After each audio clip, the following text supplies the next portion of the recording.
好，观众朋友，欢迎您收看这次的特别节目。随着博古开来和王立军被判刑，薄熙来被双开和官方公布的对他的定罪，博王案件似乎已经接近尾声。但是案件背后所隐藏的另一个惊天黑幕，已经越来越多的被人们所议论和关注，那就是王立军、博古开来和薄熙来都有份参与的活摘法轮功学员器官的惊天罪恶。那么今天呢，我们请来了 Mr. David Matas 大卫·麦塔斯先生。麦塔斯先生呢是加拿大著名的人权律师和社会活动家，他毕业于牛津大学，在法律方面多有建树，是加拿大勋章和多项国家级和世界级奖项的获得者。2010年呢，他也获得了诺贝尔和平奖的提名。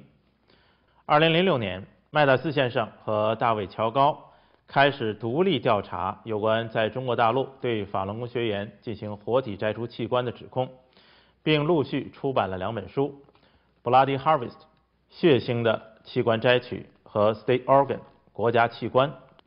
可以这么说，大卫·麦塔斯先生是最接近和最了解这个真相的西方人。Welcome to our studio, Ms. David Matas. Thank you for inviting me. I know you have a busy schedule here in Toronto for the book launching events. So how the book launching events goes? We've had one so far in Hamilton, and we're having another one this afternoon in Toronto. The launch was a launch of 6 books that were published at the same time, and everybody brought their friends and relatives, and it was a huge crowd. So it was a very successful book launch. As a Canadian lawyer, why you wrote a book like this, and why so many Canadian people are interested in this kind of thing? I mean, organ harvesting in China. Why a lawyer? I would say that our legal skills involved here, evidentiary skills and standard skills. As a lawyer, I'm used to assessing evidence, weighing evidence, gathering evidence, looking at standard of proof, burden of proof, determining whether evidence is reliable or not. And these are all skills that are very useful in a case like this, where we're not dealing with one clear-cut, unequivocal piece of evidence, where we're dealing with different evidentiary strands. And the question is how they weave together and which of them can be relied on and which have to be discounted. In fact, it's partly because I'm a lawyer that this work got done, because a lot of this type of work, human rights abuse, is done by human rights organizations, which are lay people. I mean, they may have some lawyers as employees, but they're basically lay people, and what they're trying to do is get information that's immediately accessible to the public, and usually what they want is something clear, straightforward, and simple that can be put into a sentence. What they're looking for is activism, not an elaborate proof. And anything that takes a lot of effort to prove, or a lot of time to prove, or is complex to prove, it's too difficult for a lay organization engaged in activism to really get engaged in. So, to a certain extent, my being a lawyer and having these legal skills was, I would say, essential to come to grips with the issue. Why Canadians? Well, I would say that the advantage, Canada has a couple of advantages. One is we're multicultural, and we have people from all over, so that we identify with people from all over. What happens in China is not as remote to us as it might be to people in some other countries, because there's so many people from China here in Canada. I mean, to a certain extent, we in Canada are there because they from China are here. And so we see the victims on our doorstep. I mean, not just Chinese in general, but Falun Gong practitioners. There's plenty of them in Canada who are very sensitive, aware, active, history, got evidence, and so on.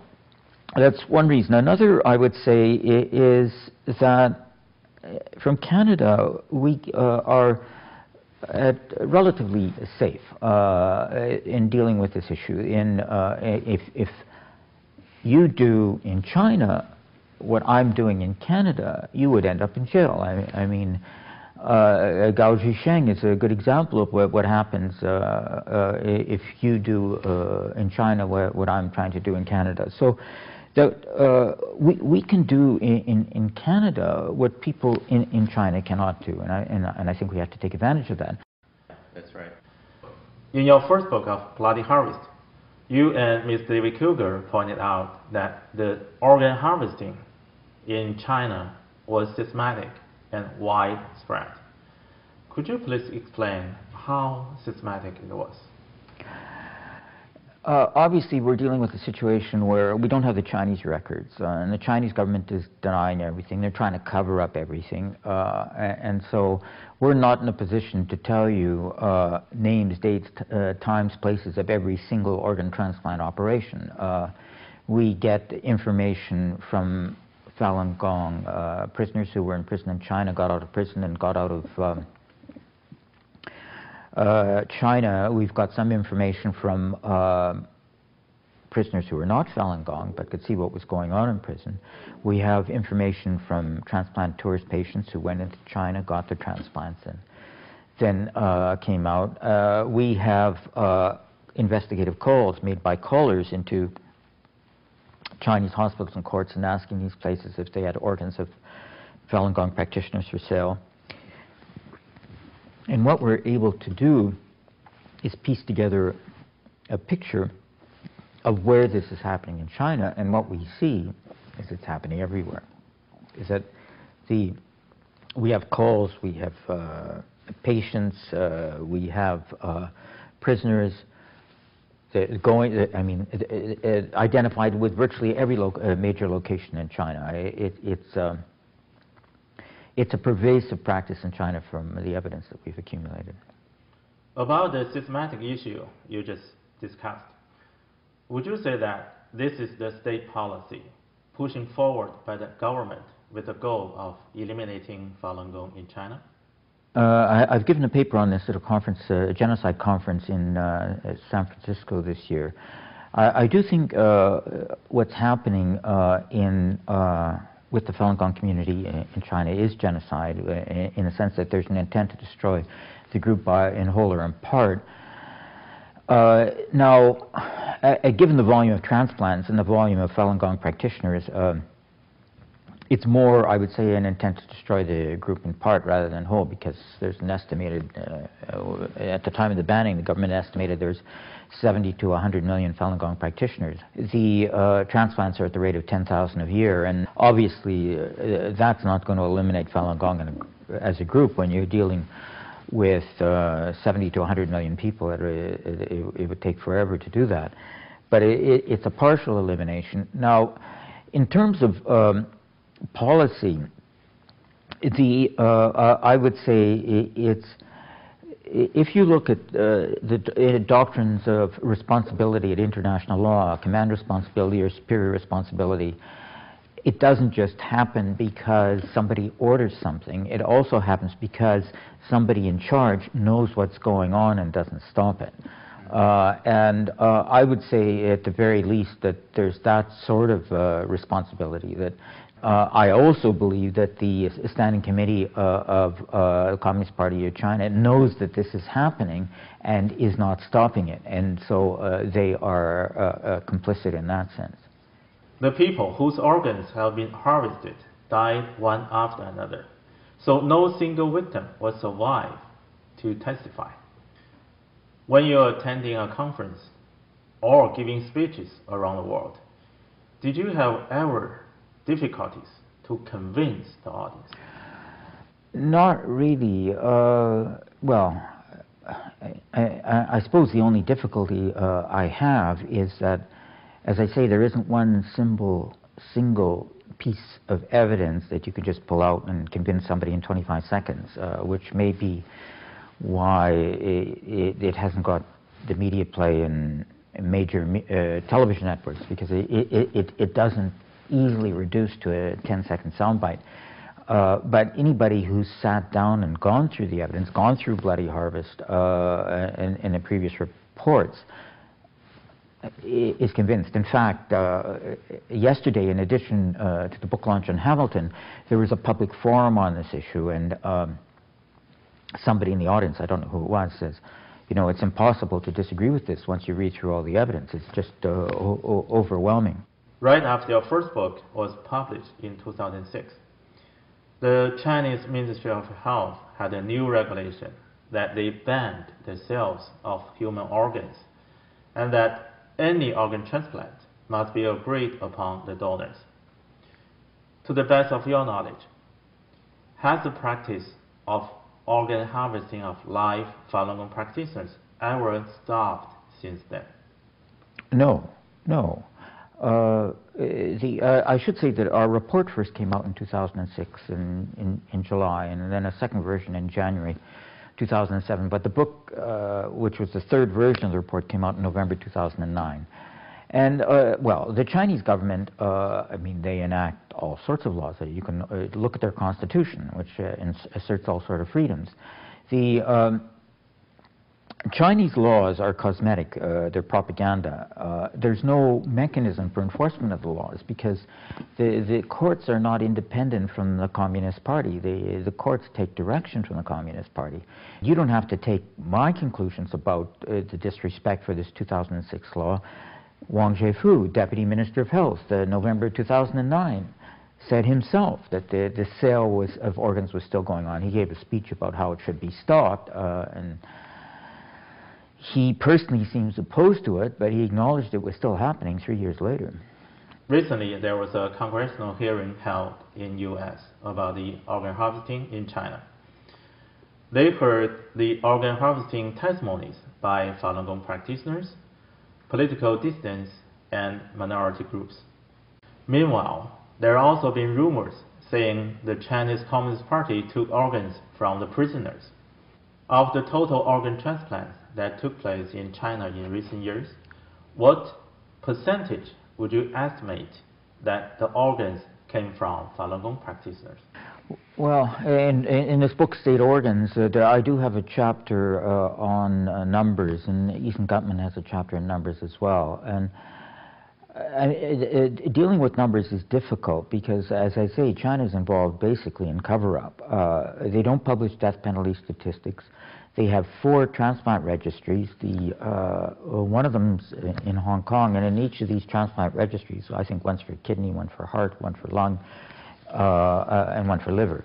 The liver in Hong Kong. The liver in Hong Kong used to be public, and then we and others started quoting it, so they shut it down on the basis that they didn't like the analysis we were making from their figures. Since then, Deputy Minister of Health and Wang Zhefu has given a speech based on some of these figures, but the speech uses contradictory figures. With the death penalty, we've got Amnesty International reporting, tabulating reported death penalty cases. What we could see is, at least in terms of government claims, they do make periodic assertions about volumes of transplants. And they were saying when we started out it was 10,000 a year, and then they were fiddling with the death penalty, and the volume went down, and now it's, in terms of, when I say fiddling with the death penalty, they transferred responsibility for imposition of the death penalty from regional courts to the Supreme Court, and they cut down on the number of death penalty offenses. So the death penalty volumes went down, and it led to a decrease in transplant volumes. But then the transplant volumes went back to traditional levels, even though the death penalty volumes are down. And they started a deceased donor system, but the number of deceased donors is statistically insignificant. And of course, a deceased donor gives a donation while alive, and then you have to wait till the person dies, so it's not actually a donation, it's the promise of a future donation. Living donors, there's been a scam, and they've been trying to shut it down, and they acknowledge that living donations are bad for the donor's health, so they've been trying to decrease that.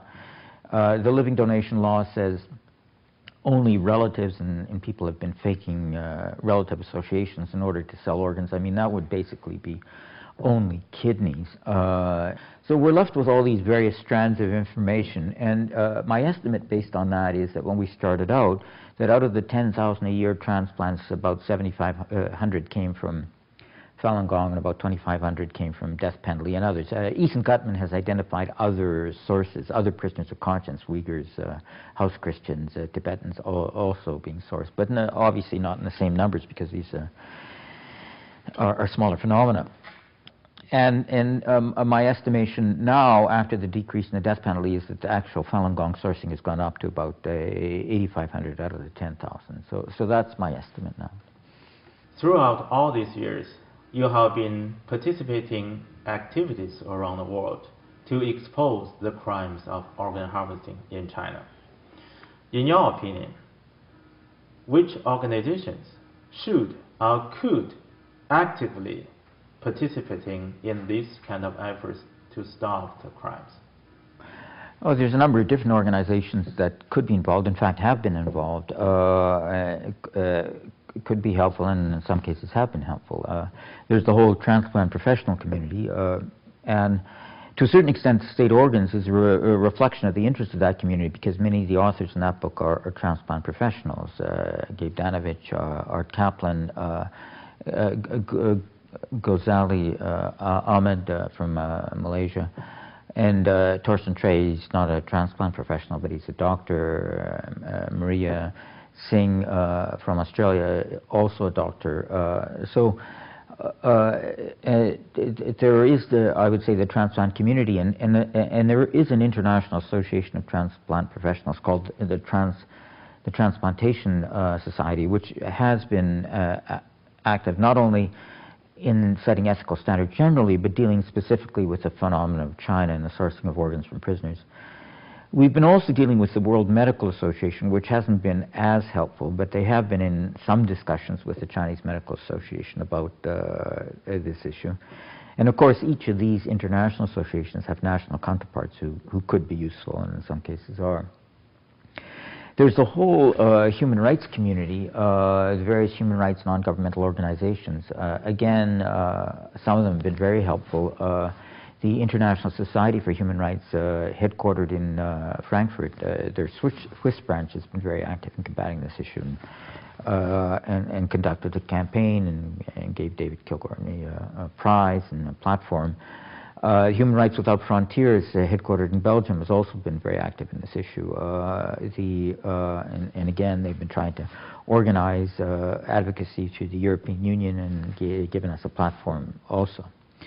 Amnesty International in Switzerland was active on the particular issue of clinical testing of pharmaceutical drugs in China, of anti-rejection drugs, where the sourcing of organs for the anti-rejection drugs was prisoners. So they've been helpful there, although not more generally. There is the ethical community, the professional academic ethics, medical ethics community, which has been helpful. There was a conference organized in Houston which produced a book which focused in large part around that issue. Of course, parliamentarians and civil servants who work through their civil servants work through their governments, and parliamentarians work through their parliaments. But again, we've seen some responsiveness in these various parliamentary and governmental entities. So I would say there's definitely activity and buy-in on the issue. Not enough, obviously. I mean, the abuse hasn't stopped. In fact, it's accelerated, but there's been changes. I mean, you mentioned the 2006 law, and there's been other changes since, so that there's been movement in the field, and my hope is eventually that movement will result in real positive reform. So last question. This crime has been widely exposed, and many people in the world, all government, know the truth of the live organ harvesting in China. So what will be the impact to the communist regime for today? Well, I mean, my view, I mean, the communist regime is not elected. It rules by force. It's an imposition on the people of China. It's a Western imposition. I mean, communism is a Western import, and to a certain extent, that's why the communists are so afraid of Falun Gong, because I mean, not only is it moral when the communist regime is immoral, it's also authentically Chinese. It's a blending and updating of ancient Chinese tradition, the exercise traditions and the spiritual traditions, and